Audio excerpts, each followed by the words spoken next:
Omicron emergence के बाद काफ़ी तेज़ गति से फैल रहा है। अगर आप इसकी ट्रेजेक्ट्री हम आपको एक छोटे से वीडियो के रूप में दिखाना चाहेंगे,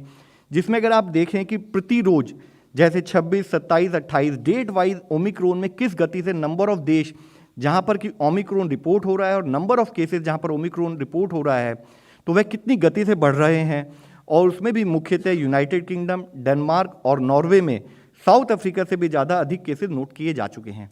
यह अभी 91 देशों में है।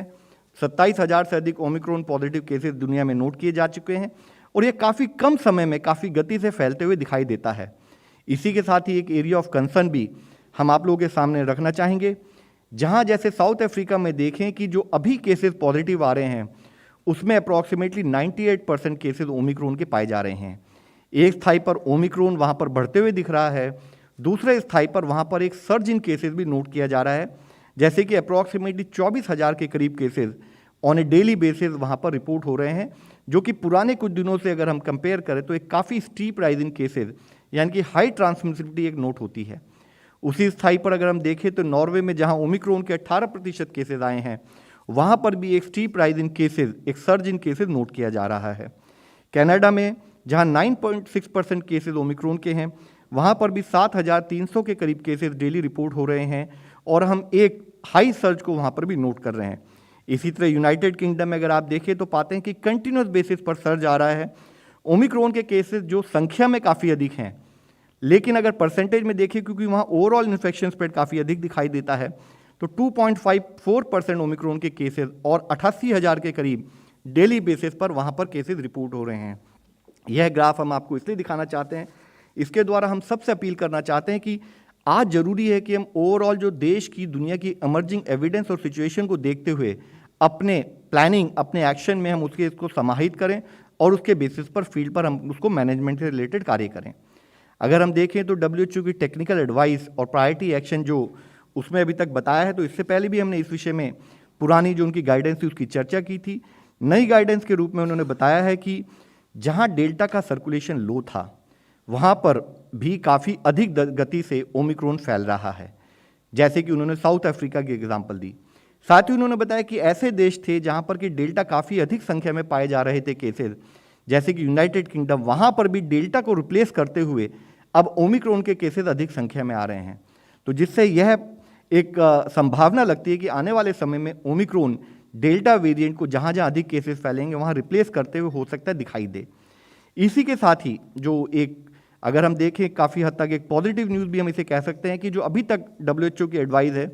उसके हिसाब से उन्होंने कहा है कि जो भी ट्रीटमेंट पैटर्न है, जो भी क्लिनिकल गाइडलाइंस हैं, जो हमारी क्लिनिकल अप्रोच है in terms of management of Covid, वह ओमिक्रॉन के लिए भी इफेक्टिव है। लेकिन ओमिक्रॉन को वेरिएंट ऑफ कंसर्न के रूप में जब डिक्लेयर किया गया तो WHO की यह भी एडवाइस है कि हमें ये मान के चलना पड़ेगा कि ओमिक्रॉन एक वेरी हाई रिस्क के रूप में हमारे सामने है, जैसे कि उन्होंने बताया, क्योंकि ग्लोबली भी केसेस 5-6 लाख से अधिक संख्या में डेली केसेस देश में दुनिया में आ रहे हैं। तो ग्लोबली अभी भी कोविड की संख्या में काफ़ी हद तक बढ़ोतरी और एक ग्रोथ हमें दिख रही है, एक सर्ज दिख रहा है। तो हमें ओवरऑल एक्टिव रहने की, ओवरऑल विजिलेंट रहने की आवश्यकता है। उसी के साथ ही उन्होंने कहा है कि वाइल वो डिटेल्ड एविडेंस की वेट कर रहे हैं, लेकिन लगता है कि जिस टाइप की म्यूटेशन स्पाइक प्रोटीन में पाई गई हैं, तो क्या 1% पोटेंशियल चांसेस हो सकते हैं कि उसमें कोई इम्यून एस्केप का भी एक कारण हो सकता है, जिसकी वो इमर्जिंग एविडेंस के बारे में अभी हम वेट कर रहे हैं। साथ ही उन्होंने यह भी कहा है कि इसका हाई ट्रांसमिशन रेट फर्दर दुनिया में सर्जेस का एक कारण भी बन सकता है। डायरेक्टर जनरल ऑफ WHO ने अपनी एक प्रेस ब्रीफिंग में जो विषय बताए हैं हम फिर आप लोगों की दृष्टि में स्पेसिफिकली लाना चाहेंगे, जिसमें उन्होंने कहा है कि ओमिक्रॉन जिस गति से बढ़ रहा है वैसा किसी पर्टिकुलर वेरिएंट में उस गति से बढ़ते हुए केसेस को नोट नहीं किया गया है। उन्होंने यह कंसर्न भी जाहिर किया था कि लोग ओमिक्रॉन को माइल्ड समझकर उसको डिसमिस ना करें और ज़रूरी है कि जैसे कि पिछले 2 सालों से देश और दुनिया कोविड की लड़ाई में सतत प्रयास करते हुए मैनेज कर रहा है, उसी गति से ओमिक्रॉन या इससे रिलेटेड जो चैलेंजेस है उसको भी उसी संभावना और उसी गति से हमें मैनेज करने की आवश्यकता है। ज़रूरी है कि ये समझें कि अगर बहुत अधिक संख्या में केसेस आने शुरू हो जाएं, इन्फेक्शन का स्प्रेड सडनली एकदम सर्ज के रूप में हमारे सामने आएगा, तो वह हेल्थ सिस्टम को स्ट्रेन कर सकता है और टू दैट एक्सटेंट एक हेल्थ सिस्टम के लिए एक बहुत बड़ा चैलेंज हमारे सामने फिर भी आ सकता है। यहाँ यह विषय हम आप लोगों के सामने रखना चाहेंगे। हमने पहली स्लाइड में आपसे रिक्वेस्ट की थी कि जहां देश में अभी 10,000 से कम संख्या में केसेस आ रहे हैं और हम अपने आप को एक हद तक यह महसूस करते हैं कि हम रिलेटिव कंट्रोल में हैं, जरूरी है कि दुनिया की परिस्थिति को समझते हुए हम इस गेम्स को गलत ना होने दें, इस गेम्स को ना जाने दें। हम अपने स्थाई पर जो जो हमें कार्य करने हैं उसको कार्य करते रहें। इसीलिए जो पॉइंट WHO ने कहा हम आपके सामने फिर से हाईलाइट करना चाहते हैं, रिक्वेस्ट करना चाहते हैं। उन्होंने स्पेसिफिकली कहा है कि खाली वैक्सीन्स ही नहीं, साथ ही जरूरी है कि हमें वैक्सीन्स के साथ साथ मास्क, फिजिकल डिस्टेंसिंग, वेंटिलेशन और हैंड हाइजीन पर भी कार्य करना है अगर हमें इस क्राइसिस से बाहर आना है। साथ ही एक विषय भी जो आया कि जो लोग वैक्सीनेटेड भी नहीं हैं उन्हीं के चांसेस है उनका हॉस्पिटलाइजेशन बढ़ता है या डेथ रेट वहाँ पर ज़्यादा पाया जाता है। तो उन्होंने इस विषय को भी जाहिर किया कि जहाँ एक स्थाई पर हम ये पूरी कोशिश करें कि हर अनवैक्सीनेटेड आदमी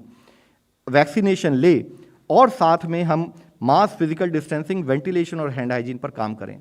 जैसे कि हम आपके सामने फिर से सबमिट करना चाहेंगे, WHO ने अपने प्रेस के इस ब्रीफिंग में यही कहा कि instead of mask, vaccine mask का सब्स्टिट्यूट नहीं है, मानी कि मास्क का भी इस्तेमाल करना है। फिजिकल डिस्टेंसिंग का भी वैक्सीन सब्स्टिट्यूट नहीं है, यानी कि वैक्सीन लेते हुए फिजिकल डिस्टेंसिंग को भी हमें फॉलो करना है। और वेंटिलेशन और हैंड हाइजीन भी का भी सब्स्टिट्यूट वैक्सीन नहीं है, यानी कि हमें यह सारे कार्य करने हैं, कंसिस्टेंट बेसिस पर करने हैं और तरीके से 100% इंश्योर करते हुए करने हैं। तो हम आपके द्वारा फिर से सबसे यही रिक्वेस्ट करना चाहेंगे कि बहुत ज़रूरी है कि हम Covid appropriate behaviour along with vaccination को एक बहुत मेजर टूल के रूप में अपनी लाइफ में फॉलो करें।